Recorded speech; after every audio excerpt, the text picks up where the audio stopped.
Assalamualaikum warahmatullahi wabarakatuh. Selamat datang kembali di channel siaran cerita mistis. Di kesempatan kali ini, saya Mang Asep akan membawakan sebuah kisah horor yang berjudul Pengantin Sumur Sarang Setan. Semoga yang mendengarkan cerita ini diberikan kesehatan, banyak rezekinya, dan perlindungan yang maha kuasa. Amin ya robbal alamin. Sebelum kita masuk ke ceritanya, jangan lupa untuk like, komen, subscribe channel ini, dan tekan loncengnya agar kalian tidak ketinggalan update cerita terbaru dari kami. Tanpa basa-basi lagi, mari kita dengarkan.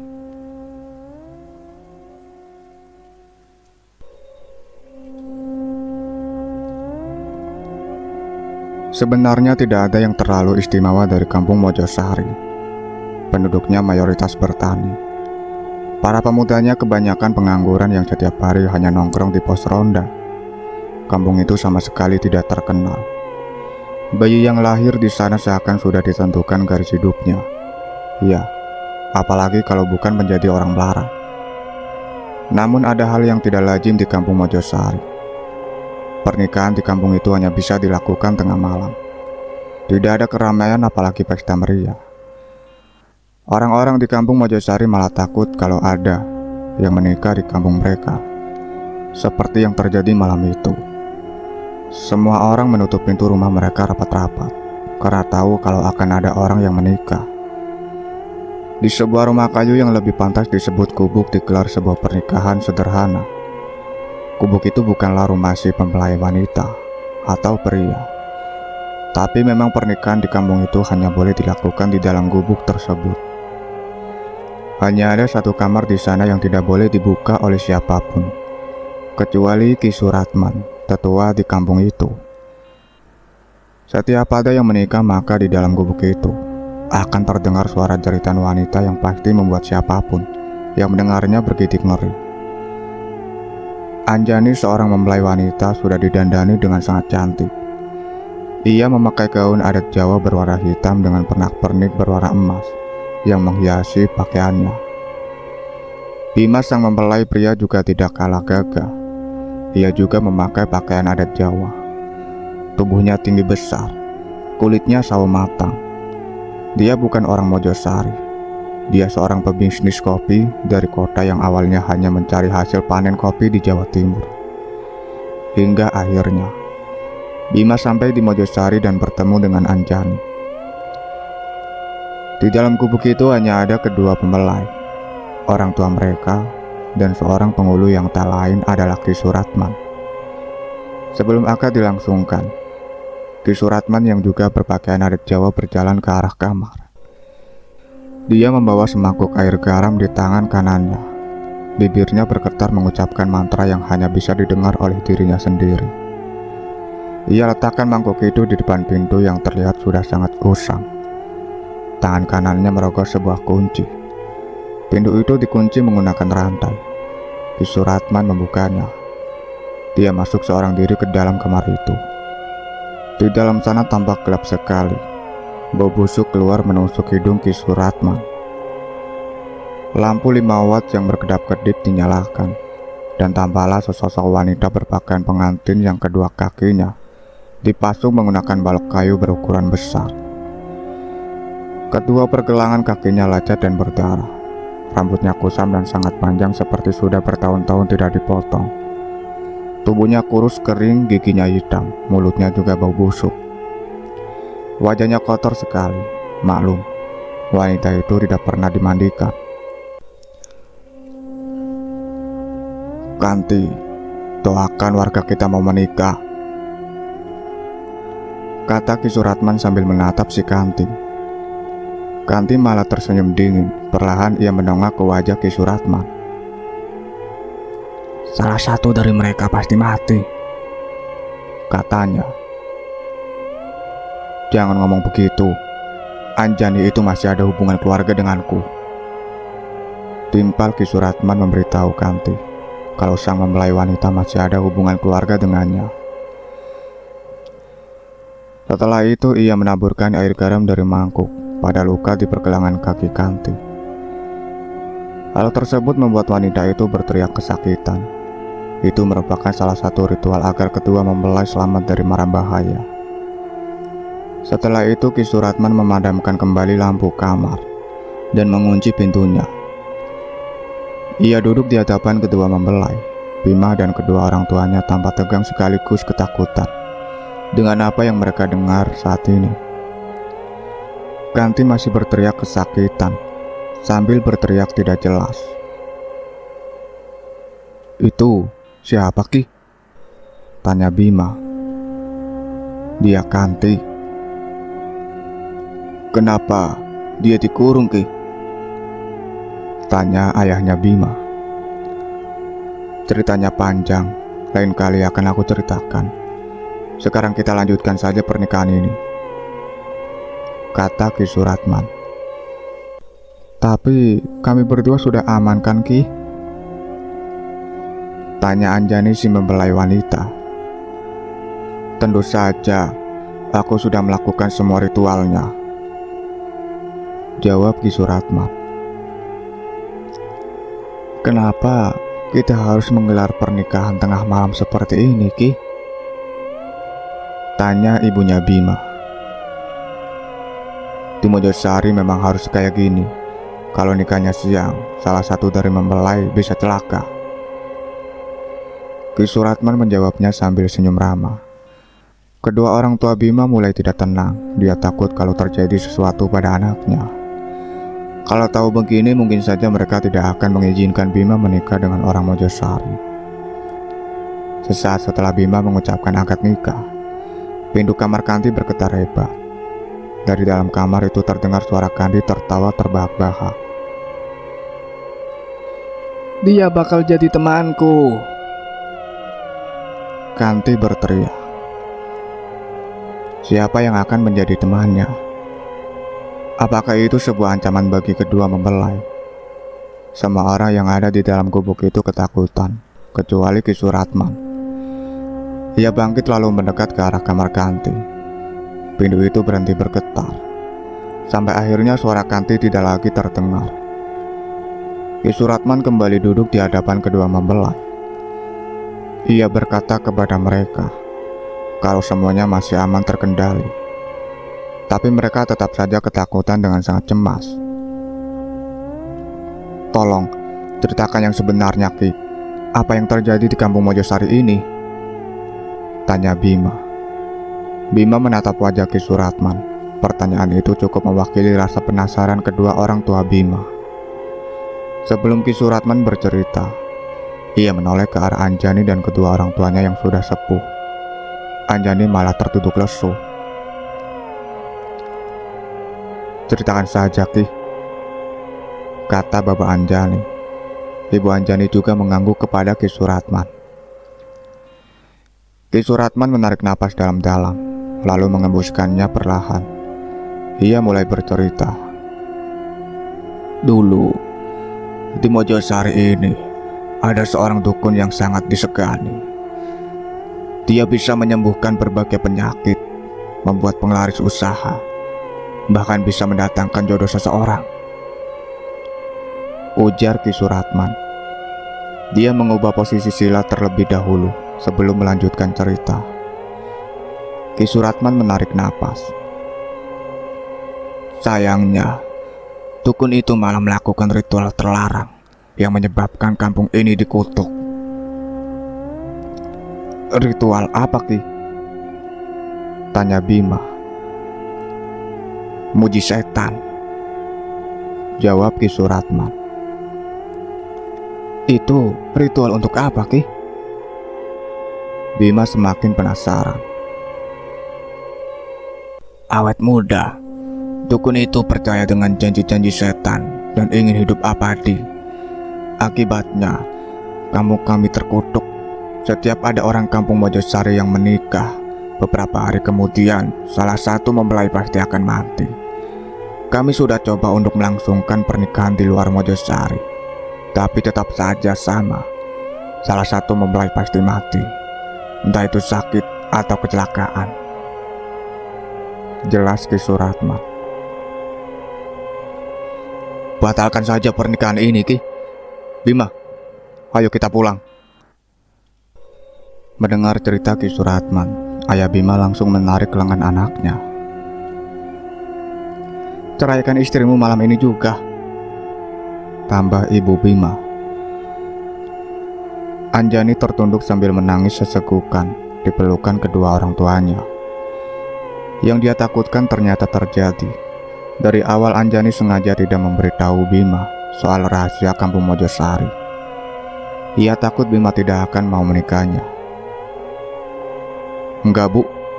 Aku sudah terlanjur sayang sama Anjani," tutur Bima. Ia menatap ibunya dalam-dalam. "Cari perempuan lain saja. Ini kampung setan. Nanti kamu celaka," bendak ayah Bima. Cukup. Ki Suratman berdiri, wajahnya kini penuh emosi. Itu membuat semua orang di ruangan terdiam dan hanya menyisakan suara tangis Anjani. Kedua orang tua Anjani tidak banyak cakap karena mereka sudah sangat tua. Mojosari bukan kampung setan. Kalau kalian tidak mau menikahkan anak kalian dengan Anjani, ya silahkan ceraikan. Tapi ingat, Bima sudah pernah melakukan akad dengan orang Mojosari. Dan aku akan lepas tangan kala nanti ada hal buruk yang menimpa anak kalian, ujar Ki Suratman. "Bajingan!" Ayah Bima merenggut baju Ki Suratman. Buru-buru Bima menahan ayahnya itu. "Dengarkan Bima, ayah." Nada suara Bima meninggi. "Apapun yang terjadi, Bima tidak akan menceraikan Anjani. Lagi pula ayah sama ibu tenang saja. Selama kita menuruti arahan Ki Suratman, Bima yakin semua akan baik-baik saja. Iya kan, Ki?" Bima menoleh ke arah Ki Suratman. Dengan tenang, Ki Suratman menganggukkan kepalanya. "Ceritaku belum selesai. Kalian sudah marah saja. Dengarkan dulu sampai selesai." Ki Suratman kembali duduk sila. "Kalian semua jangan khawatir. Selama kita melakukan ritual pernikahan ini dengan benar, aku yakin kedua mempelai akan baik-baik saja." Ayah Bima mengatur napasnya. Ia sebisa mungkin menahan emosi. Ia lalu bertanya kepada Ki Suratman soal dukun yang membuat petaka kampung Mojosari. "Di mana dukun itu sekarang?" Ki Suratman menoleh ke arah kamar Kanti. Ia lalu berkata dengan perlahan, "Dukun itu adalah Kanti. Ia ada di dalam kamar itu," tunjuk Ki Suratman. "Kalau memang dia dukunnya, kenapa warga kampung ini tidak langsung membunuhnya saja?" Semakin lama semakin banyak pertanyaan yang bermunculan di kepala Bima. "Kalau kami membunuhnya, kami khawatir Kanti malah jadi setan dan meneror warga kampung. Jadinya kami biarkan dia hidup dan kami pasung agar dia tidak bertindak macam-macam," jelas Ki Suratman.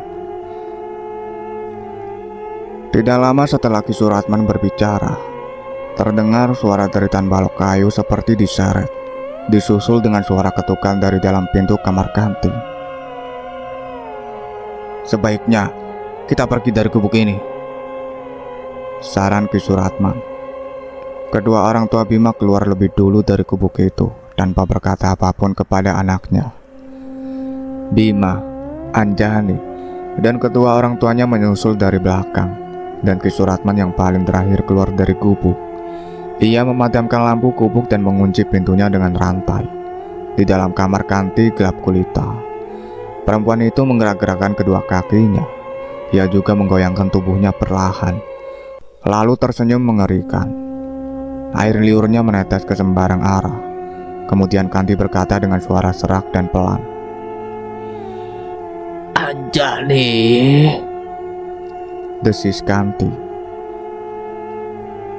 Keesokan paginya, kampung Mojosari masih tampak mencekam. Para pemuda yang biasanya nongkrong di bus ronda, kini memilih berdiam diri di rumah.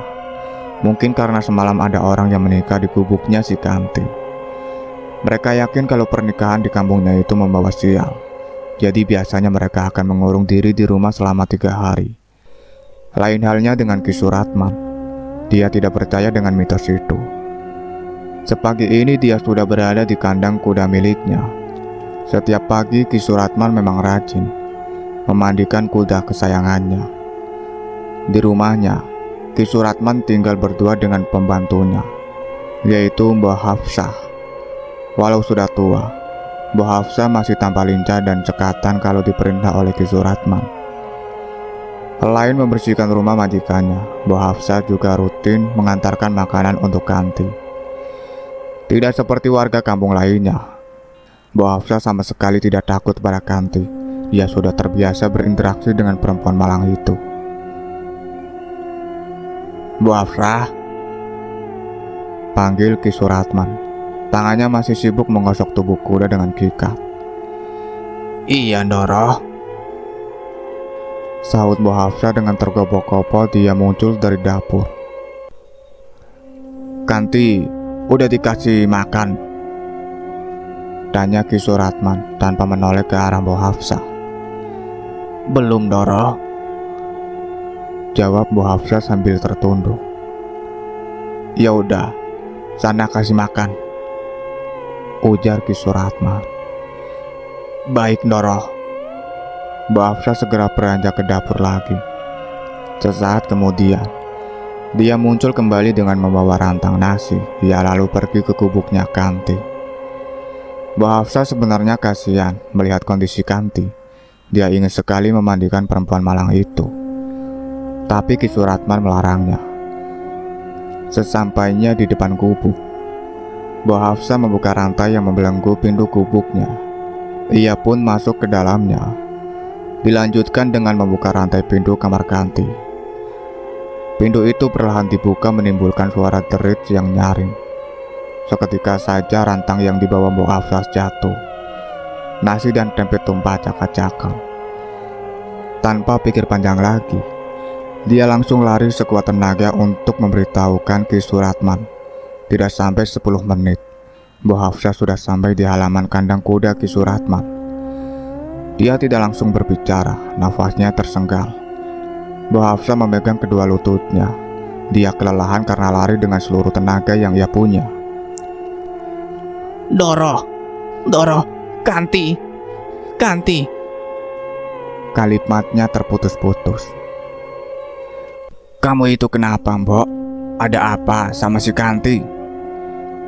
Ki Suratman juga ikut panik.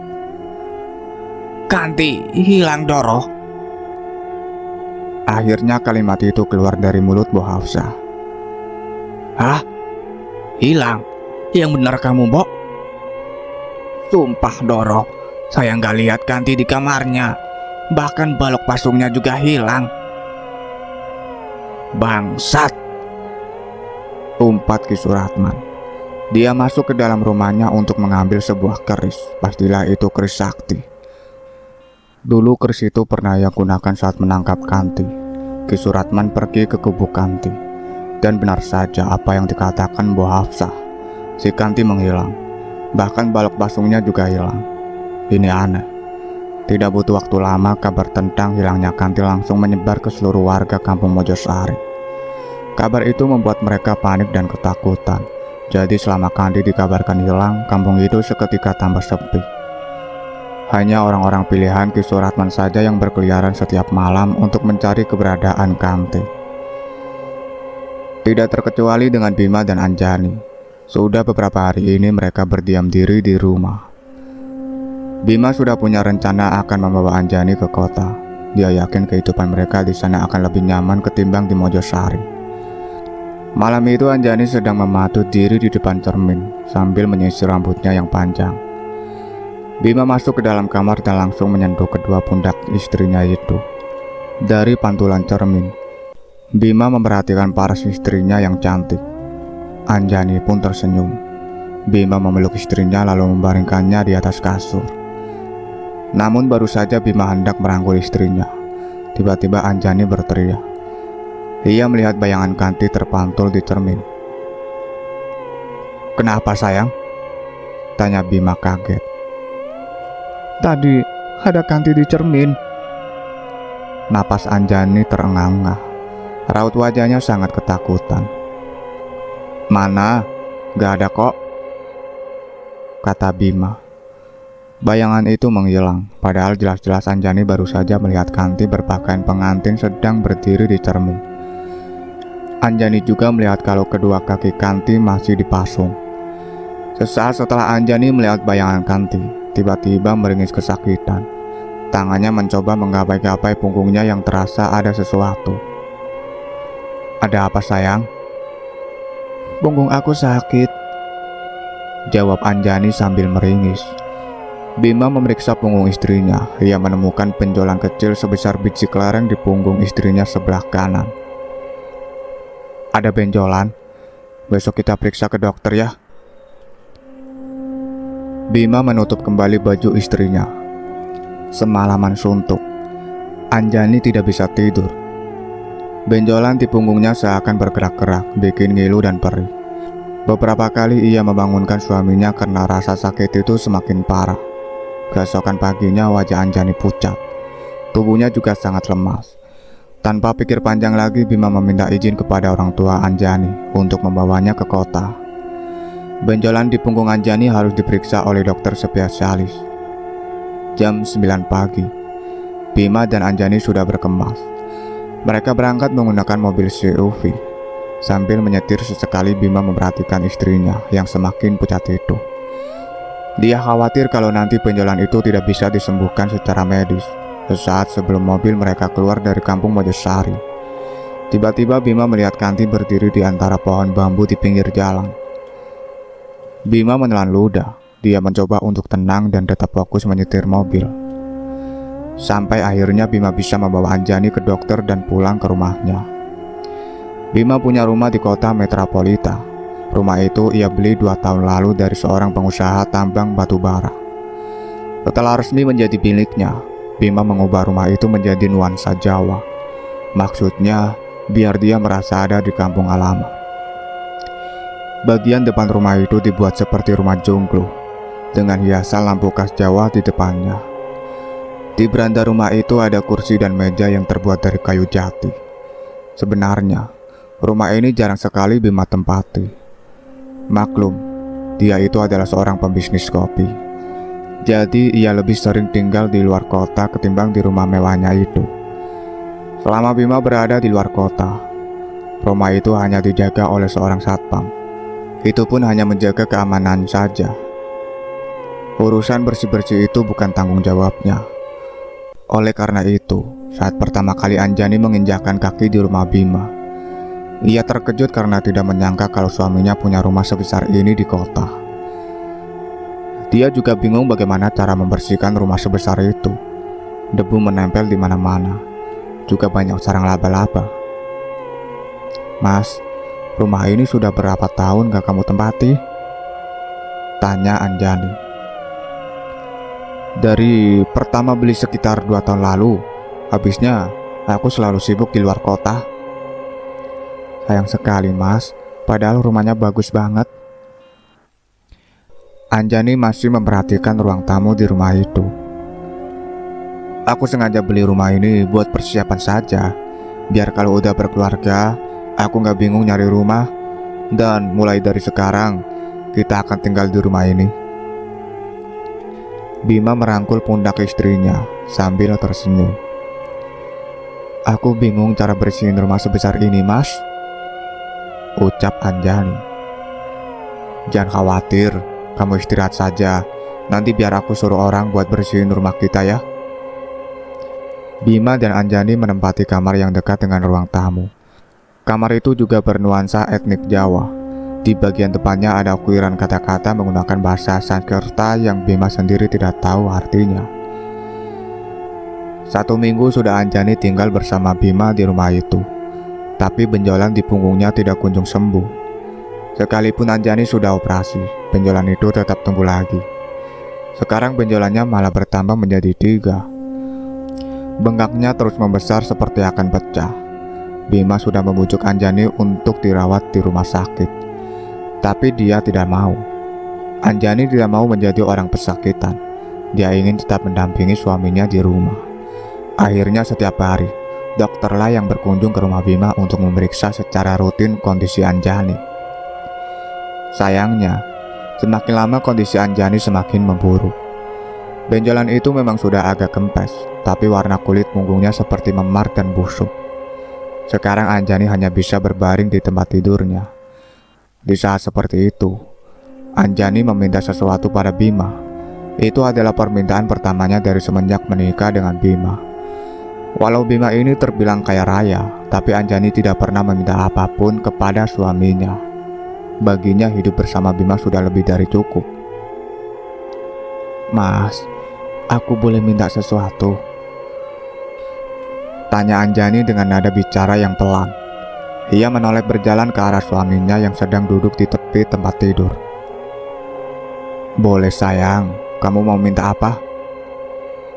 "Aku minta dibelikan balon berbentuk hati warna merah jambu. Mas masih ingat kan? Pertama kita ketemu di pasar malam itu, Mas ngasih aku balon berbentuk hati." "Iya sayang, hari ini juga akan aku belikan," kata Bima sambil mengucap kening istrinya. Tidak butuh waktu lama, Bima bisa menemukan balon gas warna merah, jambu dan berbentuk hati. Balon itu ia ikatkan di tempat tidur Anjani dan dibiarkan melayang di atas.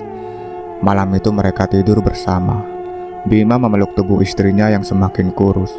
Ia sangat mencintai Anjani. Di saat tengah malam, Anjani membangunkan suaminya. Wanita itu terlihat segar. Wajahnya juga sudah tidak pucat lagi. Dalam kondisi mengantuk, Bima bangun. Ia terkejut saat melihat Anjani bisa bangun. "Mas, aku sembuh," kata Anjani sambil tersenyum. "Wah, alhamdulillah kalau begitu." Bima sangat senang melihat wajah istrinya yang sangat tampak segar. "Mas, temani aku yuk," ajak Anjani. Ia turun dari tempat tidur. "Kemana?" Bima melirik jam dinding. Masih jam 2 dini hari. "Ke kolam renang belakang rumah kita." Bima mengiyakan ajakan istrinya. Dia pun turun dari tempat tidur. Lengan Bima ditarik oleh Anjani. Wanita itu terlihat gembira sekali. Malam-malam begini, Anjani berendam di kolam renang. Bima sudah melarangnya, tapi Anjani memang bandel. Sesekali dia malah mencipratkan air ke arah Bima. Tepat jam 3 dini hari, mereka berdua kembali ke tempat tidur. Bima memeluk tubuh istrinya dan itu menjadi pelukan terakhir. Sebab keesokan paginya Anjani meninggal dunia. Dia tidur untuk selamanya. Bima menangis. Bahkan ia berteriak di samping jasad Anjani. Ia tidak menyangka kalau kebahagiaannya sesingkat ini. Orang tua Anjani dijemput. Begitupun dengan orang tua Bima. Mereka semua berkumpul di kamar Anjani. Sementara itu mayat Anjani dibaringkan di atas tempat tidur dan sudah dikafani oleh Bima sendiri. "Bu, Pak, aku mau memakamkan Anjani di kamarku sendiri," kata Bima dengan suara yang parau. Jelas saja, itu membuat orang tua Anjani kaget. "Gak bisa, Anjani akan kami bawa ke Mojosari," kata bapak Anjani yang sudah tua itu. "Aku masih sayang sama dia, Pak. Kumohon, izinkan aku memakamkannya di kamar ini. Aku janji akan merawat makam Anjani dengan baik." "Udah gila kamu, Bim. Biarkan Anjani dikubur di kampung halamannya," timpal ibu Bima. "Aku belum siap kehilangan Anjani." Bima tertunduk sambil menangis. "Menurut ayah, biarkan saja Bima mengubur istrinya di kamar ini." Kini ayahnya Bima membela. Kedua orang tua Anjani terdiam. Mereka seperti tengah mempertimbangkan permintaan Bima. "Ya sudah, kalau itu mau kamu. Tapi kamu harus jaga kuburan anak kami dengan baik," kata ayah Anjani yang akhirnya mengiyakan keinginan Bima. Kalian sudah gila, mana mungkin ada kuburan di dalam kamar? Bentak ibunya Bima. Biarkan saja mah, itu kemauan anak kita. Ayahnya Bima tetap membela anaknya. Maka malam itu juga lantai kamar Bima dibongkar. Anjani dikuburkan di dalam kamar itu. Balon gas berbentuk hati diikatkan di batu nisan Anjani. Mereka tidak menyadari satu hal, bahwa di sudut ruangan kamar Bima yang remang, Kanti berdiri menyaksikan pemakaman Anjani. Kanti sudah sejak lama ada di kamar itu. Dari awal dia memang mengikuti Anjani. Bima rela melewatkan banyak klien potensial yang demi merawat makam Anjani. Bisnis kopi yang dia kelola perlahan pendapatannya kian menurun. Sebab yang dilakukan Bima setiap hari hanya berdiam diri di kamar sambil mengelus-elus batu nisan istrinya. Setiap pagi dan sore, Bima rajin menyiramkan makam istrinya itu. Walaupun dia sangat menyayangi makam istrinya, Bima tidak tidur di kamar itu, melainkan mengisi kamar yang bersebelahan dengan makam. Suatu malam Bima terbangun. Dia mendengar suara pintu kamar sebelah dibanting berkali-kali. Suara itu sangat mengganggu. Bima heran siapa yang melakukannya, padahal di rumah itu dia hanya tinggal sendirian. Pas Satpam tidak mungkin masuk ke dalam rumah tanpa izin Bima. Terpikirlah oleh Bima kalau yang membanting pintu kamar sebelah itu adalah maling. Buru-buru ia bangun lalu mengambil sebuah pistol yang ia beli dari pedagang ilegal. Sambil mengendap-endap, Bima mendekat ke pintu kamarnya. Dia harus hati-hati. Takutnya maling itu juga bawa pistol. Dengan pelan ia buka sedikit pintu kamarnya dan mengintip dari celah pintu itu. Tidak sampai 10 detik, Bima dengan cepat menutup kembali pintu kamarnya. Dia kaget dengan apa yang dilihatnya barusan. Di pintu kamar tempat Anjani dimakamkan, ia melihat sosok si Kanti sedang memainkan daun pintu.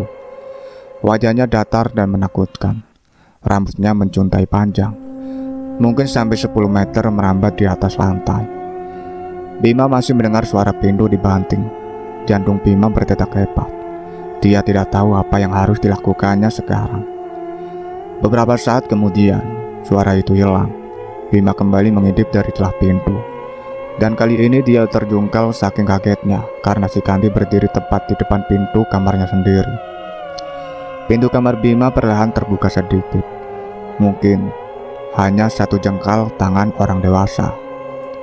Masih dalam posisi duduk, Bima beringsut mundur sambil mengarahkan pistolnya ke pintu. Salah aku apa? Kenapa kau terus menggangguku? Bentak Bima. Tidak ada sosok yang muncul dari balik pintu itu. Bima bangkit sambil terus waspada. Dia mendekat ke arah pintu. Dari balik pintu itu ada seseorang yang melempar sebuah kain kafan yang tampak kotor. Masih ada butiran tanah pada kain kafan itu. Segera Bima ambil kain kafan itu. Terpikirlah sesuatu di kepalanya. Buru-buru dia keluar lalu masuk ke dalam kamar tempat Anjani dikubur. Bima mematung di depan pintu kamar istrinya. Kain kafan yang ia bawa seketika jatuh. Ada yang membongkar makam Anjani. Mayatnya digeletakkan begitu saja di atas lantai tanpa kain kafan alias telanjang bulat. Bima lari keluar rumah untuk memanggil Mang Ian, satpam penjaga rumahnya. Ia mau minta bantuan untuk menguburkan kembali mayat Anjani. Mang Ian yang malam itu sedang mendekur di posnya, seketika terbangun karena Bima menggedor kaca jendela pos satpam. Mang Ian, tolongin saya, Mang, kata Bima dengan nada tinggi. Mang Ian dengan sigap memakai topi satpamnya dan keluar dari dalam pos. Ada apa, Pak? Tanya Mang Ian. Dia ikut panik. Dalam hatinya, Mang Ian menebak-nebak kalau rumah majikannya itu kemalingan. Ayo, ikut saya. Saya butuh bantuan Mang Ian sekarang. Siap, Pak. Mang Ian penasaran lantaran jarang sekali malam-malam begini Bima membangunkannya. Bima menyuruh Mang Ian untuk menunggu di depan kamar, sementara Bima akan mengafani lagi istrinya itu. Setelah selesai, Bima langsung menghampiri Mang Ian lalu menyuruhnya untuk mengambil cangkul di gudang. Mang, malam ini nggak lihat orang masuk ke rumah saya kan? Tanya Bima sebelum Mang Ian mengambil cangkul. Gak lihat, Pak. Oh iya, Mang Ian kan dari tadi tidur, kata Bima kesal. Maaf Pak, saya ketiduran. Memangnya ada apa Pak? Makam istri saya ada yang bongkar. Hah? Serius Pak? Kedua mata Mang Ian melotot saking kagetnya. Iya Mang, cepat ambil cangkul, bantu saya menguburkannya lagi. Baik Pak. Tidak lama berselang, Mang Ian muncul membawa 2 buah cangkul. Dia memberikan satu cangkul itu pada majikannya. Tangan Mang Ian bergetar saat menyentuh mayat Anjani yang mulai membusuk. Wajah Anjani keriput dan lembek. Di bagian mata dan hidungnya menetes darah hitam yang kental. Mayat itu baru akan mengalami proses pembusukan. Mang Ian turun ke dalam liang lahat. Dia menyambut mayat yang disodorkan Bima dari atas. Setelah itu Bima ikut masuk ke dalam liang lahat sebelum mayat Anjani dihadapkan ke arah kiblat. Tiba-tiba Mang Ian melihat kedua mata Anjani melotot. Mayat itu lalu tersenyum dingin pada Mang Ian. Jelas saja Mang Ian kaget lalu berteriak. Refleks dia keluar dari liang lahat itu. Anehnya, yang melihat kejadian mengerikan itu hanya Mang Ian. Sementara Bima tidak melihat keanehan apapun pada mayat Anjani. Ada apa Mang? Tanya Bima kaget. Bu Anjani hidup lagi? Tunjuk Mang Ian ke arah mayat Anjani. Mang Ian masih melihat kalau Anjani itu melotot sambil tersenyum. Ia pun lari keluar dari kamar, meninggalkan Bima seorang diri di dalam liang lahat. Mang Ian, tunggu. Mau kemana Mang? Panggil Bima dari dalam liang lahat. Pagi harinya, hujan turun begitu deras membasahi kota metropolita. Sepagi itu, pasar dekat rumah Bima mulai sibuk. Banyak mobil pick-up yang keluar masuk pasar untuk mengangkut barang dagangannya. Koloni gelandangan yang tidur di emper pertokoan mulai berlarian mencari tempat yang aman dari cipratan air hujan. Di emper masjid dekat pasar, seorang pemuda berpakaian hitam putih masih tertidur pulas berbantalkan tas gendong miliknya. Dia adalah seorang pengangguran yang seharian mencari kerja. Namun nasib baik belum memihaknya.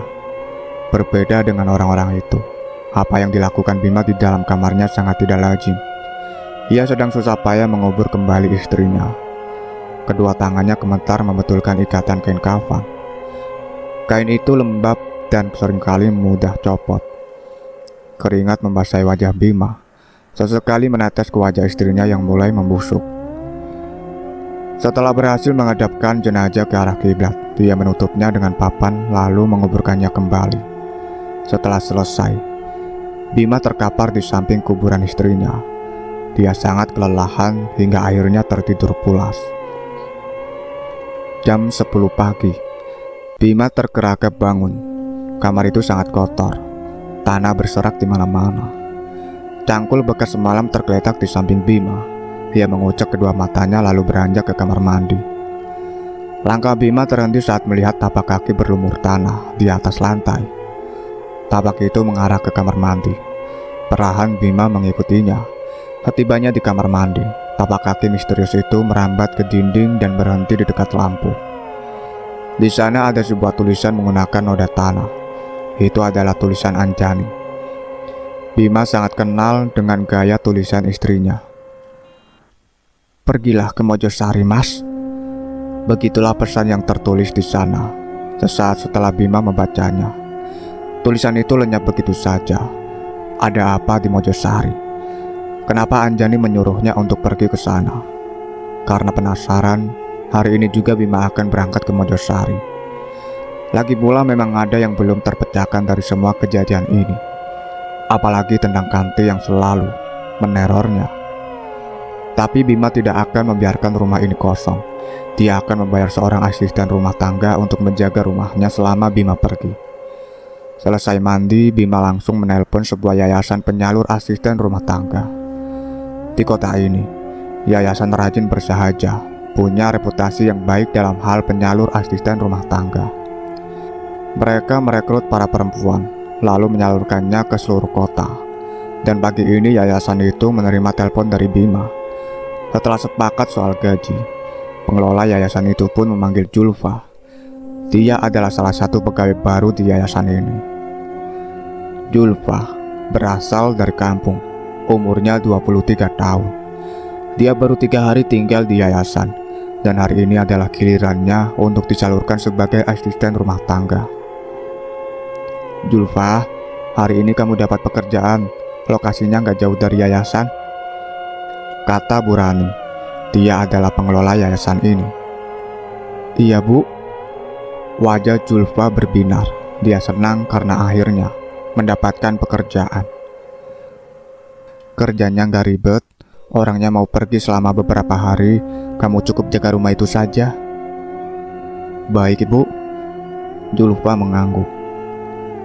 Kalau kerja kamu bagus, bisa jadi si pemilik rumah akan terus mempekerjakan kamu. Saya akan bekerja sebaik mungkin, Bu, kata Julfa.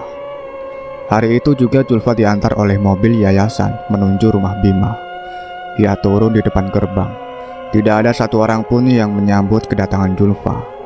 Pintu gerbang itu dibiarkan terbuka sedikit. Pos satpamnya sepi. Julfa celingukan dan dengan ragu-ragu dia masuk ke halaman rumah Bima. Dia harus berjalan melewati pepohonan mangga yang rindang. Julfa lalu berhenti di beranda rumah. Permisi, kata Julfa. Tidak ada jawaban dari si pemilik rumah. Ia lalu mengetuk pintu rumah itu. Seketika pintu dibuka. Bima akhirnya muncul. Ia sudah berpakaian rapi hendak berangkat ke Mojosari. Ayo masuk, kata Bima. Pekerjaan kamu mudah saja. Cukup jaga rumah ini. Kamu tidak perlu membersihkan seluruh ruangan. Kerja semampu kamu saja, yang penting kamu harus selalu awasi rumah ini. Jangan sampai ada orang asing masuk. Aku sudah pasang CCTV di gerbang dan di halaman rumah. Kamu bisa cek setiap saat di layar CCTV. Ini uang cash buat makan kamu sehari-hari. Bima menyerahkan sejumlah uang tanpa berkenalan terlebih dahulu. Bima menyerocos tanpa jeda membuat Julfa harus fokus mendengarkan semua arahannya. Dan yang paling penting, Bima menoleh ke arah Julfa. Kamu lihat kamar itu? Bima menunjuk ke kamar tempat Anjani dikubur. Iya Pak, Julfa mengangguk. Jangan sekalipun masuk ke kamar itu ya. Apapun yang terjadi, kamu gak boleh masuk ke sana, ujar Bima. Wajahnya terlihat sangat serius, bahkan terkesan mengancam. Baik Pak, timpal Julfa dengan terbata-bata. Ini kunci rumahnya, dan ini kunci gerbang. Aku mau pergi untuk beberapa hari, kata Bima. Bima pun mengambil koper dan bergegas ke garasi mobil. Julfa mengikutinya dari belakang. Ia menawarkan bantuan untuk membawa koper, tapi Bima menolak. Setelah Bima pergi, Julfa masuk kembali ke dalam rumah. Ia mengunci pintu dan jendela rumah itu rapat-rapat. Sekarang tinggal Julfa sendirian di rumah. Ia berdecak kagum melihat interior rumah bernuansa Jawa. Julfa melangkah mendekat ke sebuah foto pernikahan Bima dan Anjani yang cukup besar. Foto itu dipajang di ruang tamu. Cantik, gumam Julfa. Ia tersentak ketika mendengar seseorang membuka pintu kamar. Julfa mengerutkan dahi. Ia memperhatikan wajah wanita yang muncul dari kamar itu. Wajahnya sama seperti di foto. Istrinya Pak Bima ya? Tanya Julfa. Wanita itu mengangguk-angguk sambil tersenyum. Saya Julfa, asisten rumah tangga baru di rumah ini. Di kamar Bima ada sebuah lemari besar yang ada cerminnya. Malam itu Anjani duduk menghadap lemari. Ia minta rambutnya disisir oleh Julfa. Seharian bersama Julfa, Anjani tidak banyak bicara. Dia terkesan lalu murung dengan wajahnya yang amat pucat. Rambut Bu Anjani bagus ya, puji Julfa sambil tersenyum memandangi wajah majikannya di cermin. Anjani tidak menimpalinya. Ia menatap cermin dengan tatapan kosong. "Kalau boleh tahu, Bu Anjani ini asli mana ya?" tanya Julfa. "Mojosari," jawabnya singkat. "Itu di Jawa ya?" Anjani mengangguk pelan. Bu Anjani kok di rambutnya banyak tanah?" Julfa membersihkan butiran tanah yang menempel di rambut Anjani.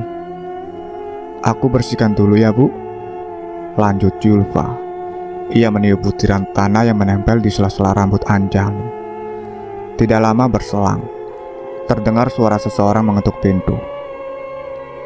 "Bu, ada yang ngetokin pintu. Julfa cek dulu ya." Julfa pun beranjak dari kamar Bima. Setelah ditelusuri, ternyata suara itu bersumber dari kamar tempat Anjani dikuburkan. Julfa ingin sekali memeriksa kamar itu, tapi ia tidak diizinkan masuk oleh Bima. "Halo, ada orang di dalam?" tanya Julfa. Tidak ada jawaban sama sekali. Tapi suara ketukan pintu masih terdengar. Kemudian pintu itu terbuka sedikit. Suara deritanya terdengar nyaring. Julfa mundur 3 langkah. Ia menjauh dari pintu itu.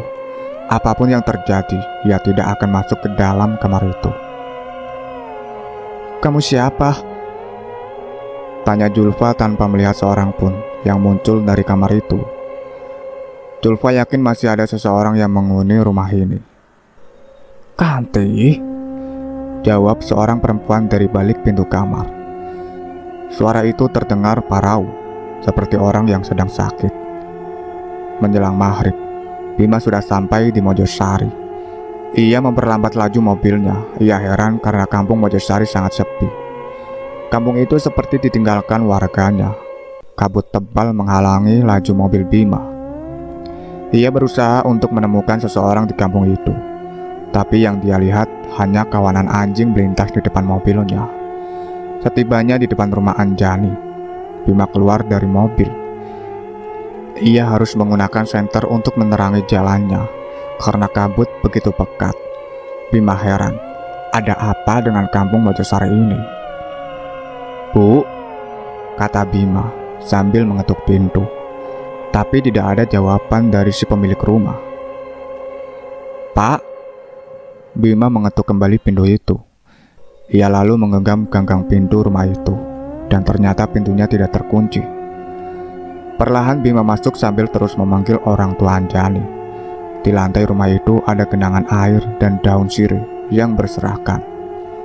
Bima memeriksa setiap kamar, tapi ia tidak menemukan siapapun. "Kemana mereka?"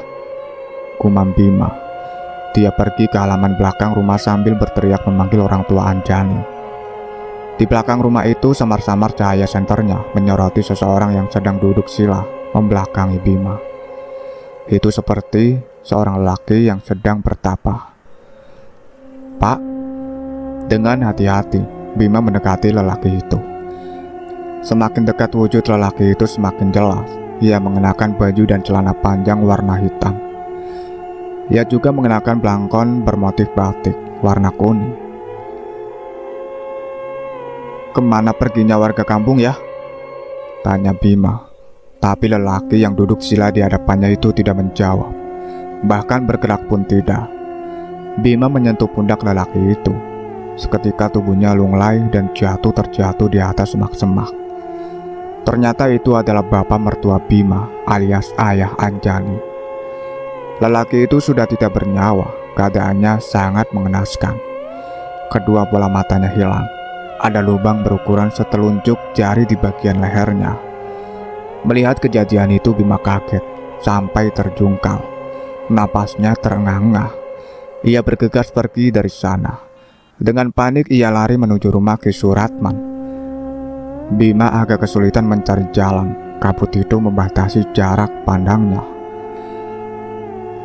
Dengan susah payah akhirnya Bima tiba di rumah Ki Suratman. Rumah itu juga tidak dikunci. Bima menerobos masuk sambil memanggil nama Ki Suratman dengan nada tinggi.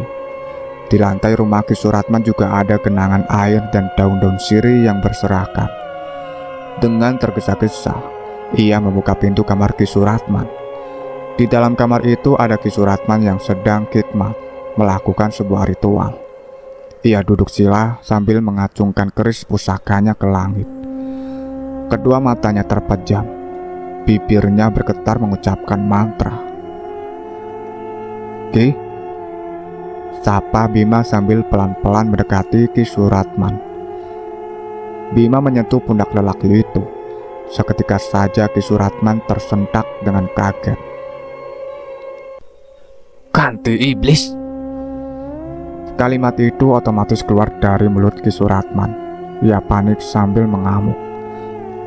Untung saja Bima bisa menenangkan Ki Suratman. "Tenang Ki, tenang. Ini saya Bima." Bima, ngapain kamu di sini?" tanya Ki Suratman. "Saya mau cari ibu mertua saya, Ki. Mereka kemana? Ada apa dengan Mojosari ini, Ki? Kenapa bapak mertua saya mati?" tanya Bima bertubi-tubi. "Si Kanti ini, semua gara-gara Kanti." jawab Ki Suratman dengan getir. "Selama ini, si Kanti juga menerorku, Ki," kata Bima. Ki Suratman tidak bisa berkata apa-apa lagi. Tatap wajahnya kosong. "Apa warga kampung ini semuanya mati, Ki?"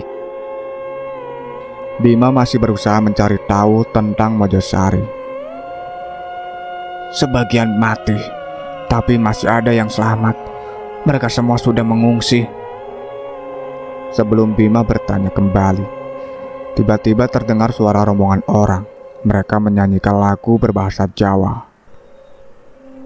"Mereka datang," kata Ki Suratman. Wajahnya sangat cemas. "Mereka siapa?" Bima mengerutkan dahi. Karena penasaran, ia tengok rombongan orang itu dari balik jendela. Betapa terkejutnya Bima saat melihat ada sebuah arak-arakan tanpa wujud. Di atas arak-arakan itu ada saung kecil yang hanya muat satu orang. Di saung itu ada si Kanti yang sedang duduk sambil menatap lurus ke depan. Bima heran. Arak-arakan itu berjalan sendiri, tanpa ada yang menggotong. Kanti menoleh ke arah Bima. Wanita itu tidak tersenyum sedikit pun.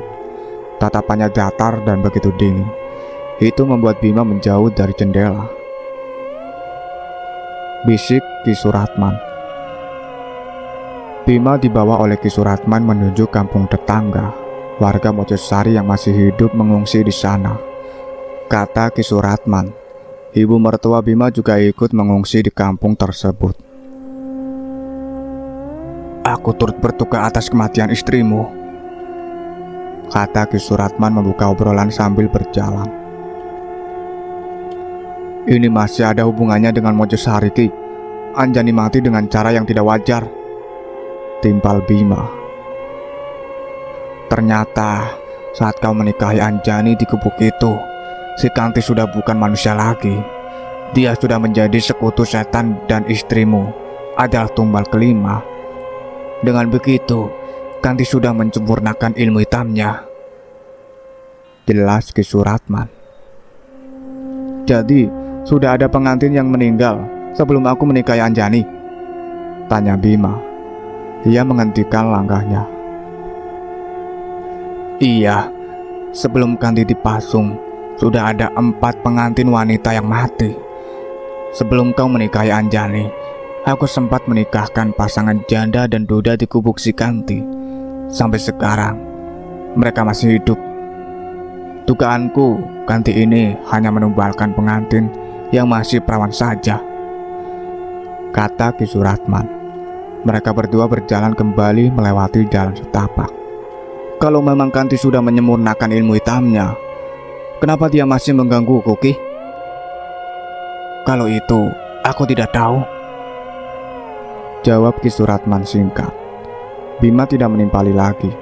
Ia mengerahkan cahaya senter ke jalan setapak. "Setelah pernikahan kalian, Mojosari dilanda penyakit." "Penyakit apa, Ki?" Bima mengerutkan dahi.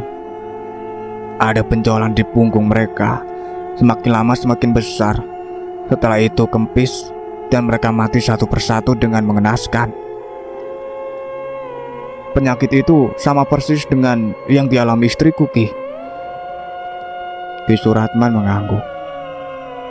Awalnya, kami warga kampung mengobati penjualan itu dengan daun sirih.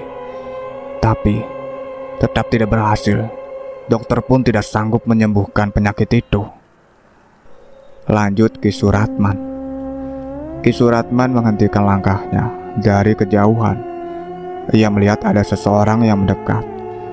Ia pun menarik tangan Bima, mengajaknya untuk bersembunyi di balik pohon. Dengan hati-hati Ki Suratman dan Bima mengintip dari balik pohon itu. Itu Burhan, salah satu warga kampung Mojosari. Burhan berjalan sempoyongan sambil menggapai-gapai benjolan di punggungnya. Ia meringis kesakitan, lalu jatuh tersungkur. Bima hendak menolong lelaki itu, tapi Ki Suratman menahannya. Jangan, kau lihat itu. Ki Suratman menunjuk ke pohon yang menjadi sandaran Burhan. Dari atas pohon, perlahan merayap sosok wanita berjubah hitam. Kukunya juga hitam dan panjang. Ia mendekati Burhan yang sedang kesakitan di bawah pohon. Sosok wanita itu melilit leher Burhan dengan rambutnya yang panjang.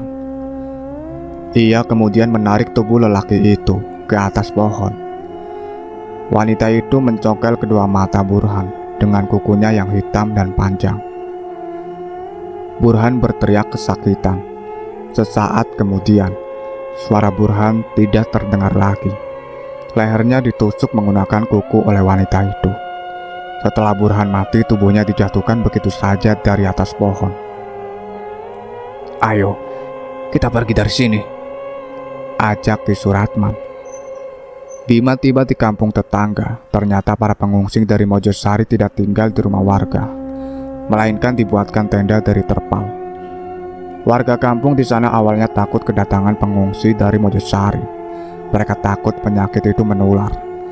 Namun, setelah berunding, akhirnya pengungsi Mojosari dibuatkan tenda yang letaknya jauh dari permukiman warga. Tenda pengungsi itu bersebelahan dengan permakaman umum. Tidak butuh waktu lama bagi Bima untuk menemukan ibu mertuanya, Rusmana, ibu Anjani. Saat itu sedang duduk di atas kursi plastik di luar tenda. Ia menengok ke langit yang mulai gelap. Rusmana menoleh. Seketika saja ia menangis dan menubruk Bima untuk memeluknya. Sambil terseduh, Rusmana lalu menceritakan kembali apa yang terjadi di Mojosari, juga tentang suaminya yang mati di kampung itu. Ibu sendiri baik-baik saja kan? Tanya Bima dengan wajah khawatir. Di sini sakit. Rusmana menganggapi punggungnya menunjukkan titik yang ia rasa sakit. Bima meraba punggung ibu mertuanya. Ternyata ada sebuah benjolan persis dengan yang dialami Anjani. Bima mengembuskan nafas berat. Ia tertunduk lesu. Bima tidak tahu apa yang harus ia lakukan untuk menyelamatkan ibu mertuanya itu. Ketika Bima masuk ke dalam tenda, ia melihat keadaannya sangat memprihatinkan. Ada yang sedang mengobati keluarganya dengan daun sirih. Ada juga yang berteriak kesakitan sambil menganggapi punggungnya. Bima juga menyaksikan seorang kakek yang ditangisi keluarganya. Kakek itu sudah tidak bernyawa. Tampaknya dia baru saja mengembuskan nafas terakhirnya beberapa menit yang lalu. Sementara Ki Suratman membantu keluarga itu untuk mengurus jenazahnya. Tengah malam, Bima tidak bisa tidur. Ia duduk termangu di luar tenda. Pikirnya kemana-mana. Ia tidak menyangka kalau hidupnya akan dihadapkan dengan situasi kalut seperti ini. Terlintas dalam benak Bima, ia harus kembali ke Mojosari seperti apa yang diminta mendiang istrinya. Maka malam itu juga ia berangkat ke Mojosari seorang diri. Bima menyusuri jalan setapak, melewati pepohonan besar. Ia hanya membawa sebuah senter sebagai penerang. Setibanya di Mojosari, dia masuk ke rumah Ki Suratman. Rumah itu cukup besar. Selain menjadi tetua di Mojosari, Ki Suratman memang orang yang paling kaya di kampung itu. Bima menyusuri kamar demi kamar. Tidak ada yang aneh di rumah itu. Bima tidak menemukan petunjuk apapun. Namun saat Bima hendak keluar dari rumah, kakinya menginjak keramik yang berterik. Keramik itu seperti tidak disemen. Itu berbeda dengan keramik lainnya yang kokoh menyatu dengan tanah. Bima penasaran. Ia lalu bongkar keramik itu, lalu menggali tanahnya. Siapa tahu dia menemukan sesuatu di dalam sana. Di kedalaman 100 cm, Bima menemukan kotak kecil yang terbuat dari kayu jati. Ia segera membukanya. Di dalam kotak itu terdapat seikat rambut, satu gigi taring dan sebuah foto hitam putih. Bima terkejut melihat foto itu. Meski telah usang, ia jelas mengetahuinya. Itu adalah foto pernikahan Ki Suratman dengan seorang wanita yang wajahnya tidak asing lagi bagi Bima. Ya, wanita di foto itu adalah Kanti. Sesaat kemudian, di luar rumah terdengar ringik kuda. Buru-buru Bima memasukkan kembali kotak tersebut ke dalam tanah, lalu menguburnya. Ia menutup kembali permukaan tanah menggunakan sekeping keramik. Kemudian Bima mendekat ke jendela sambil menunduk. Dengan hati-hati ia mengintip dari balik jendela. Di luar sana ada Ki Suratman menunggangi kuda. Lelaki itu menghampiri Kanti yang berdiri di hadapannya. Kedua kaki Kanti masih dalam keadaan dipasung. Ki Suratman turun dari punggung kuda. Mereka berdua sempat mengobrol, tapi Bima tidak dapat mendengar obrolannya. Ki Suratman kemudian merogoh kunci dari saku jas hitamnya. Ia membuka balok kayu yang memasung kedua kaki Kanti. Kanti sempat menoleh ke arah Bima. Menyadari hal itu, Bima refleks menunduk.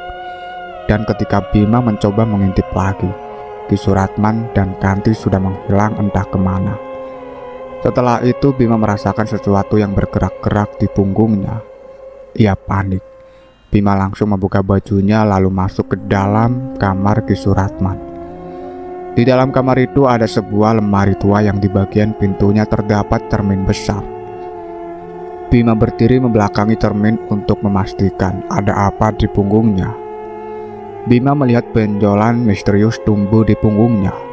Benjolan itu bergerak-gerak seperti makhluk hidup. Semakin lama, ia merasa semakin ngilu dan sakit. Bima merasa ada yang sedang menggerogoti dagingnya. Sementara itu di rumah Bima. Kanti, aku Julfa, asisten rumah tangga baru di rumah ini. Kalau butuh bantuan, tinggal panggil aku ya, kata Julfa dari balik pintu. Ia lalu menempelkan telinganya di pintu agar bisa mendengar dengan jelas jawaban dari Kanti. Masuk. Lirih terdengar suara Kanti dari dalam kamar. Bisa kamu aja yang keluar dari kamar, soalnya aku nggak dibolehin masuk sama Pak Bima. Tanpa ada jawaban lagi, pintu perlahan terbuka kembali. Kali ini lebih lebar. Dari balik pintu muncul sebuah tangan perempuan. Julfa hendak menyentuh tangan itu. Namun tiba-tiba ada seseorang yang memanggilnya. Julfa, panggil Anjani. Ia sudah berdiri di depan pintu kamar Bima. Iya Bu Anjani, jawab Julfa sambil tersenyum ramah. Anjani menggelengkan kepala tanpa menjelaskan apapun. Ia berkata, jangan. Iya Bu, kata Julfa. Ia manut saja dengan majikannya. Kalau ada apa-apa, panggil Julfa aja ya, bisik Julfa sebelum ia menutup kembali pintu kamar itu. Malam itu Julfa kembali menyisir rambut Anjani. Ia membersihkan butiran tanah yang menempel di sela-sela rambut majikannya. Tidak lama berselang, ia mendengar suara teriakan wanita dari dalam kamar yang membuatnya selama ini penasaran. Jelas saja Julfa panik. Ia langsung lari menuju kamar tersebut. Pintu kamarnya sudah terbuka lebar. Julfa terkejut dengan apa yang ia lihat di dalam kamar itu. ada sebuah makam dan seorang wanita berjubah hitam yang merayap di dinding. Julfa masih mematung di depan kamar itu. Kedua kakinya mendadak susah digerakkan. Wanita berjubah hitam dengan kukunya yang panjang dan hitam merayap dan mendekat ke arah Julfa. Rambutnya yang panjang menjuntai menutupi wajahnya sehingga tidak terlihat dengan jelas. Hanya dalam sekejap mata sosok mengerikan itu sudah ada di hadapan Julfa. Entah apa yang terjadi, lidah Julfa seketika keluh. Ia tidak bisa mengucapkan sepatah kata pun. Wajahnya pun berkeringat dingin. Ingin sekali ia lari dan meminta tolong, tapi sekujur tubuhnya seakan membatu. Sulit sekali digerakkan. Julfa lalu dicekik. Tubuhnya ditarik masuk ke dalam kamar. Pintu seketika tertutup dengan sendirinya. Jangan! Dari kejauhan, Anjani berteriak saat melihat Julfa dibawa oleh makhluk itu. Anjani menangis lantaran tidak bisa berbuat apa-apa. Jauh sebelum Mojosari kena kutukan, kampung itu sebenarnya tempat yang nyaman dan tentram. Setiap tahunnya selalu ada pernikahan yang digelar di kampung itu. Semuanya baik-baik saja. Tidak ada mitos sinting yang mengatakan kalau pernikahan adalah sebuah kesialan. Tapi itu dulu, ketika kampung itu dipimpin oleh Ki Abidin. Ia adalah tetua kampung sebelum Ki Suratman. Saat itu, Ki Abidin adalah orang terkaya di Mojosari. Lain halnya dengan Ki Suratman. Dulunya ia adalah orang miskin yang bekerja sebagai kulit cangkul di sawahnya Ki Abidin. Ki Suratman menikahi Kanti, seorang gadis Mojosari. Mereka berdua tinggal di gubuk reot yang terletak di tengah persawahan milik Ki Abidin. Setiap hari kerjaan Ki Suratman dan Kanti mengurus sawah majikannya itu. Mereka sangat patuh kepada Ki Abidin. Selain mengurus sawah, Ki Suratman juga dipekerjakan untuk menjaga kambing Ki Abidin. Ada 5 ekor kambing yang diurus Ki Suratman. Setiap sore ia mencari rumput untuk memberi makan kambing-kambing itu. Semua berjalan baik-baik saja hingga pada suatu hari Ki Suratman tertimpa masalah. 1 ekor kambing yang ia urus tiba-tiba mati. Sedangkan itu adalah kambing kesayangannya Ki Abidin. Kejadian itu membuat Ki Abidin marah besar. Ki Suratman dimaki-maki. Kanti juga tidak luput dari amarah Ki Abidin. Padahal kematian kambing itu bukan kesalahan Ki Suratman, sebab ia sudah mengurusnya dengan baik. Kematian kambing itu murni disebabkan oleh penyakit. Bangsat kau Suratman, kau apakan kambingku, ha? Sumpah Ki, aku sudah mengurusnya dengan benar. Sekarang memang sedang musimnya penyakit, jawab Ki Suratman. Halah, alasan saja. Kau dan istrimu memang kacung sialan. Ki Suratman tidak terima dicaci separah itu. Ia sangat sakit hati. Ia berjanji akan melakukan apapun demi balas dendam pada Ki Abidin. Tengah malam Ki Suratman pergi ke hutan Gantarawang. Itu adalah hutan terlarang dan sangat angker. Hutan itu sangat jarang dijamah manusia. Semua orang tahu kalau di sana ada sumur keramat yang menjadi sarang setan. Konon, dulunya di sana ada pengantin perempuan yang mati bunuh diri dengan cara loncat ke dalam sumur. Ki Suratman ingin minta petunjuk kepada roh pengantin itu agar bisa kaya dan menjadi terhormat di Mojosari. Lebih dari itu, ia ingin membunuh Ki Abidin dengan cara gaib. Setelah sempat nyasar, akhirnya Ki Suratman berhasil menemukan sumur keramat. Sumur itu dirimbuni semak belukar. Ki Suratman harus membersihkannya terlebih dahulu sebelum melakukan ritual. Ki Suratman duduk sila di depan sumur sambil membakar kemenyan untuk mengundang makhluk gaib itu. Ia tidak tahu kalau di atas pepohonan banyak makhluk halus yang sedang memperhatikan tingkahnya. Tidak lama setelah menyan itu dibakar, muncul sesosok wanita berjubah hitam dari dalam sumur. Ia merayap mendekat ke arah Ki Suratman. Nyai, tolong aku. Aku mau kaya raya dan balas dendam kepada Ki Abidin, bisik Ki Suratman sambil terus menunduk. Wanita itu menjulurkan lidahnya yang panjang lalu menjilati pipi Ki Suratman. Kemudian dari dalam mulutnya, ia mengeluarkan segumpal daging berwarna hitam pekat. "Istrimu harus makan ini," kata makhluk mengerikan itu dengan suara parau. "Baik, Nyai." Ki Suratman mengambil gumpalan daging itu, lalu memasukkannya ke dalam kantong plastik hitam. Sebelum subuh, Ki Suratman sudah tiba di saungannya. Kanti masih tidur pulas. Buru-buru Ki Suratman membangunkan istrinya itu. "Kanti, bangun, Kanti." Ki Suratman menguncangkan tubuh istrinya. "Ada apa, Mas?" tanya Kanti masih dalam keadaan mengantuk. Ki Suratman mengeluarkan segumpal daging dari dalam plastik. "Makan ini." Ia menyodorkan daging tersebut ke wajah mulut Kanti. Kanti menolak, sebab daging yang disodorkan suaminya itu bergerak-gerak seperti hidup. Ia merasa jijik. "Kamu harus makan ini. Aku ingin kaya," bentak Ki Suratman. Ia mencekoki Kanti, memaksanya untuk menelan daging tersebut. Ketika daging berhasil ditelan, punggung Kanti tiba-tiba terasa panas seperti dibakar. Kanti mengamuk dan berteriak seperti cacing kepanasan. Ki Suratman tidak tahu apa yang akan terjadi dengan istrinya itu. Di punggung Kanti ada benjolan yang bergerak-gerak membuat Kanti semakin berteriak kesakitan. Ia pun jatuh pingsan. Dan keesokan paginya, saat Ki Suratman bangun, Kanti sudah tidak ada di saung. Ia menghilang entah kemana. Kampung Mojosari geger lantaran Ki Abidin dan semua keluarganya mati mengenaskan di rumahnya. Ada lubang di punggung mereka. Itu seperti lubang bisul yang baru saja pecah. Di sisi lain, kejadian itu membuat Ki Suratman sangat bahagia. Akhirnya dia bisa balas dendam kepada majikannya itu.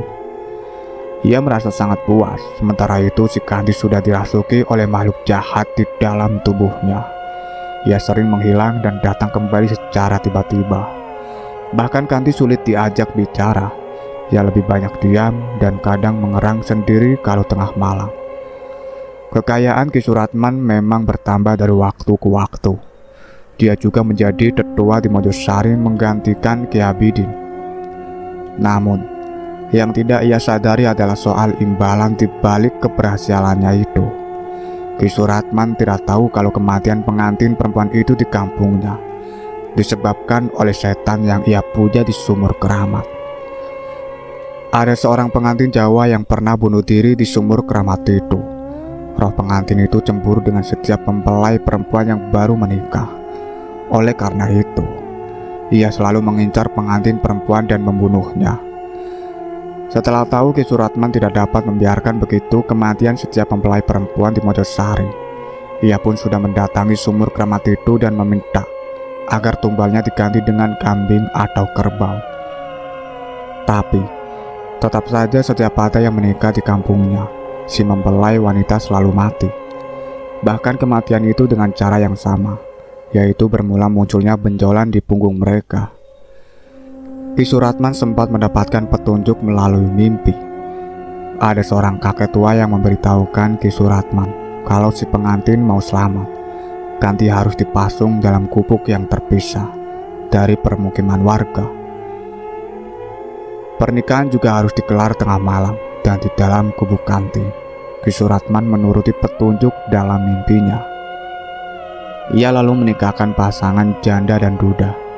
Hasilnya pasangan itu selamat. Ki Suratman pun merasa berhasil. Ia tidak tahu kalau yang selama ini menjadi tumbal hanya pengantin yang masih perawan. Hal itulah yang menyebabkan Anjani mati. Dia menjadi korban setan sumur keramat. Bima mengenakan kembali pakaiannya, lalu pergi dari rumah Ki Suratman. Namun sebelum masuk ke dalam mobil, dari kejauhan, ia mendengar suara perempuan meminta ampun. Bima tidak jadi pulang, penasaran. Ia pun mencari sumber suara perempuan itu. Setelah ditelusuri, ia melihat Ki Suratman sedang menyeret paksa seorang perempuan tua. Perempuan itu tidak lain adalah Mbok Hafsah, pembantu Ki Suratman. Aku tahu apa yang telah kamu lakukan, Bo. Teriak Ki Suratman sembari menyeret paksa Mbok Hafsah menuju sumur keramat. Ampun, Ki. Ampun. Bima terus mengikuti mereka dari belakang. Sesekali ia bersembunyi di balik pepohonan agar tidak ketahuan Ki Suratman. Setibanya di sumur keramat, Ki Suratman mendorong Mbok Hafsah hingga tersungkur di depan sumur. Warga kampung kena penyakit. Ternyata gara-gara Mbok Hafsah. Ngapain Bo di sumur keramat ini, ha? Ki Suratman memarahi pembantunya itu. Ada garam yang ditaburkan di sekeliling sumur itu. Ia tahu kalau selama ini Ki Suratman melakukan pemujaan setan yang membuat warga Mojosari menderita. Tapi yang dilakukan Mbok Hafsah malah berakibat fatal. Setan penghuni sumur itu marah besar sehingga wabah penyakit menyerang warga Mojosari. Kau harus menghentikan kutukan itu, Ki. Kasihan warga kita, kata Mbok Hafsah. Aku emang salah, Bo. Tapi aku lagi cari jalan keluarnya biar warga kita selamat. Dan sekarang Mbok Hafsah malah mengacaukannya. Pantas saja warga kita kena penyakit. Ini sumur keramat, Bo. Sarangnya setan. Bima menguping percakapan mereka. Ia tidak menyangka kalau dalang dari semua ini adalah Ki Suratman, orang yang justru sangat Bima percaya omongannya. Kau harus mati, Mbok. Ki Suratman menarik ke lengan Mbok Hafsah. Lelaki itu akan menjerumuskan pembantunya tersebut ke dalam sumur. Jangan, Ki, teriak Bima. Ia lari menghampiri Ki Suratman. Bangsat kau. Jangan ikut campur urusan kampung kami, bentak Ki Suratman sambil mengeluarkan keris yang ia ikatkan di pinggang. Keris itu dihujamkan ke arah perut Bima. Untungnya Bima masih bisa menghindar. Ia kemudian menghantam perut Ki Suratman dengan dengkulnya itu, membuat lelaki tua itu terjungkal. Rupanya Ki Suratman tidak mudah menyerah. Ia bangkit kembali, lalu menebaskan kerisnya. Kali ini ia mengarahkan pusakanya ke leher Bima, namun lagi-lagi Bima mampu menepisnya. Keris itu lepas dari genggaman Ki Suratman. Dengan cepat Bima meraih keris itu, lalu menancapkannya di leher Ki Suratman. Ia terkapar dan menghembuskan nafas di tempat. Di samping sumur keramat, Bima segera membawa Mbok Hafsah keluar dari hutan. Mereka berdua sudah tiba di Mojosari. Lalu Mbok Hafsah mengajak Bima untuk masuk ke rumah Ki Suratman. Dari dulu, Mbok sudah tahu kalau Ki Suratman itu jahat, kata Mbok Hafsah. Tapi kenapa Ki Suratman tega berbuat seperti itu, Mbok? Tanya Bima. Dia sakit hati pada Ki Apidin, yang tak lain adalah majikannya dulu. Mbok Hafsah membuka sekeping keramik, lalu mengambil kotak yang pernah Bima temukan. Ini gigi taring dan rambutku. Sengaja aku tanam di rumah ini sebagai salah satu ritual untuk menghancurkan kutukan kampung Mojosari. Kusertakan juga foto pernikahan Ki Suratman dengan Kanti, biar mereka ikut binasa. Tapi ternyata ritualku malah berakibat fatal. Jelas Mbok Hafsah. Mbok tenang saja. Sekarang Ki Suratman sudah mati. Semoga warga kampung bisa selamat. Malam itu juga Bima mengantarkan Mbok Hafsah ke pengungsian karena hari sudah semakin malam. Keesokan paginya semua orang yang ada di pengungsian itu sembuh dari penyakit aneh yang beberapa hari lalu melanda mereka. Warga Mojosari pun kembali ke rumah mereka masing-masing. Sementara Bima harus pamit karena dikhawatirkan pada asisten rumah tangganya. Setibanya di rumah, Bima heran karena gerbang tidak dikunci. Bukan hanya gerbang saja, tapi pintu rumah juga tidak dikunci.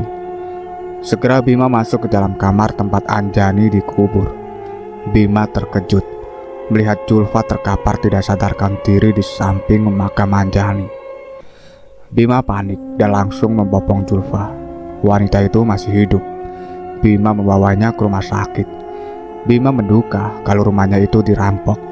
Namun dugaannya itu salah, karena setelah dicek kembali tidak ada barangnya yang hilang di rumah Bima.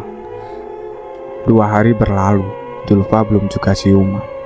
Wajahnya pucat, kelopak matanya menghitam. Pihak yayasan sudah menjenguk Julfa. Mereka bilang ke Bima kalau pihak yayasan akan bertanggung jawab atas kejadian ini. Namun Bima tidak mau lepas tangan begitu saja. Dia harus memastikan kalau Julfa baik-baik saja. Tengah malam hujan mengguyur kota metropolita. Bima tidur di samping ranjang Julfa. Wanita itu masih tidak sadarkan diri. Pergelangan tangannya diinfus. Dadanya turun naik menandakan dia masih hidup. Sesaat kemudian, tubuh Julfa bergetar. Matanya melotot seperti melihat sesuatu mengerikan melayang di atas kepalanya.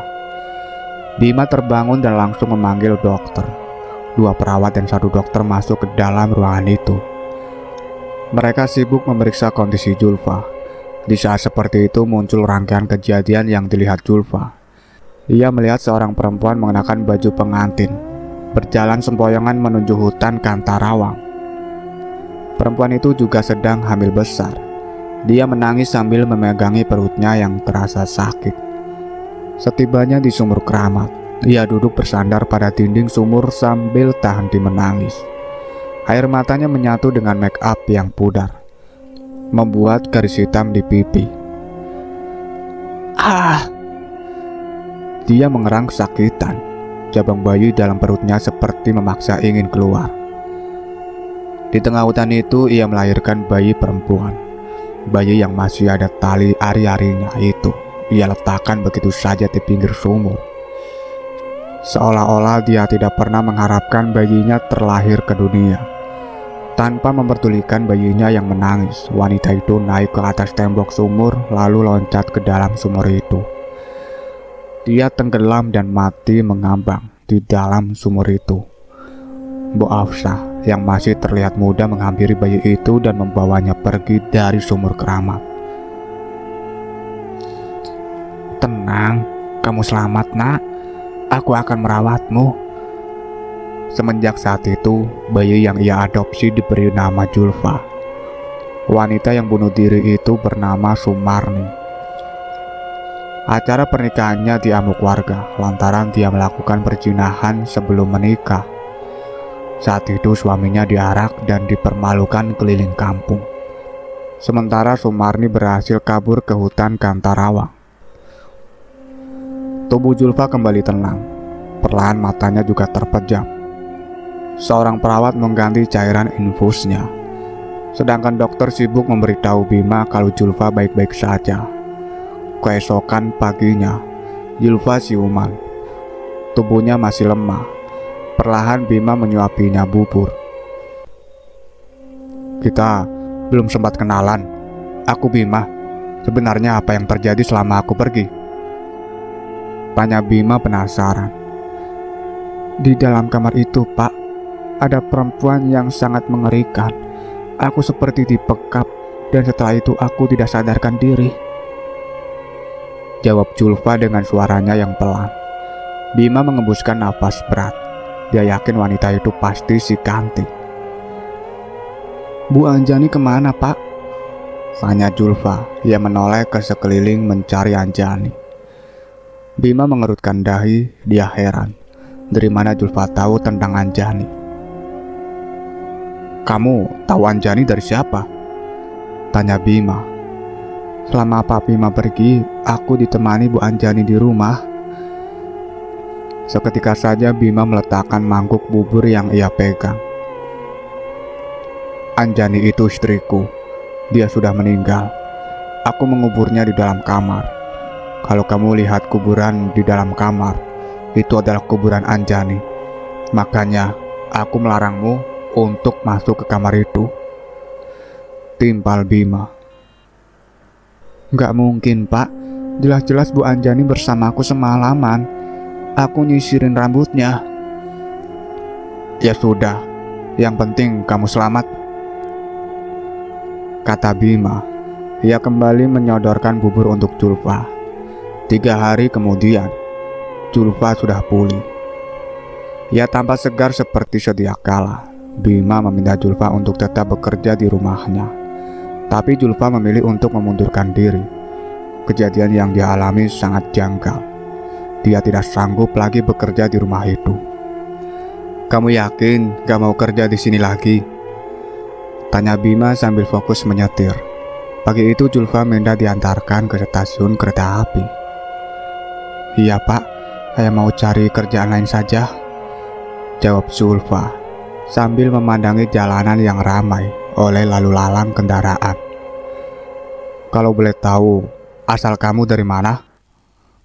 tanya Bima lagi. "Saya juga nggak tahu asal saya dari mana pak. Dari kecil saya hidup di panti asuhan. Sampai sekarang saya nggak tahu siapa orang tua saya dan dari mana asal saya. Tapi saya cukup beruntung punya orang-orang baik di panti asuhan." Bima mengangguk-angguk. "Terus, ini kamu mau kemana?" tanya Bima. Tiba-tiba saja suara besar dan serak keluar dari mulut Julfa. "Mojosari." Jelas itu bukan suara aslinya Julfa. Bima terkejut. Mendadak dia menginjak rem mobil membuat Julfa tersentak. "Kenapa pak?" tanya Julfa panik. Napas Bima terengah-engah. Keringat membasahi dahinya. "Tadi kamu bilang Mojosari?" Bima menatap Julfa yang duduk di sampingnya. "Mojosari? Enggak pak, saya tadi bilang mau ke rumah temannya saya." Julfa menggelengkan kepala. Bima menelan ludahnya sendiri. Dia menarik nafas mencoba untuk tenang. Klakson ramai berbunyi di belakang mobil Bima. Para pengemudi lain geram karena Bima ngerem mendadak. Segera Bima menyalakan kembali mesin mobilnya yang sempat mati. Mobil itu melaju kembali dengan kecepatan stabil. Setibanya di stasiun, Julfa turun dari mobil Bima. Ia berterima kasih atas kebaikan Bima selama ini. Bima memberinya uang tambahan dan juga sebuah handphone. "Di handphone ini ada nomorku. Kalau nanti kamu berniat kerja lagi di rumahku, telepon saja aku ya," ujar Bima. "Iya pak, terima kasih banyak." Mereka pun berpisah. Sambil tersenyum, Julfa melambaikan tangan pada Bima. Berat rasanya Bima melepas Julfa. Dia khawatir akan terjadi apa-apa pada wanita itu. Tapi Bima juga tidak bisa memaksa Julfa untuk tetap bekerja di rumahnya. Sesaat sebelum pergi dari stasiun, Bima melirik kaca spion mobilnya. Dari pantulan kaca itu, ia melihat Julfa berdiri di pinggir jalan sambil terus memperhatikan mobil Bima. Di samping Julfa, Bima melihat sosok perempuan berambut panjang dengan pakaian hitam. Perempuan itu tak lain adalah Kanti. Bima mengerutkan dahi. Ia lalu mengerjapkan kedua matanya. Seketika saja sosok Kanti menghilang. Itulah akhir dari cerita yang berjudul Pengantin Sumur Sarang Setan. Terima kasih banyak untuk kalian semua yang sudah setia mengikuti cerita sampai selesai. Nantikan cerita-cerita terbaru lainnya dari kami. Sebelum Mang Asep pamit, jangan lupa untuk like, komen, subscribe channel ini, dan tekan loncengnya. See you in the next video. Wassalamualaikum warahmatullahi wabarakatuh.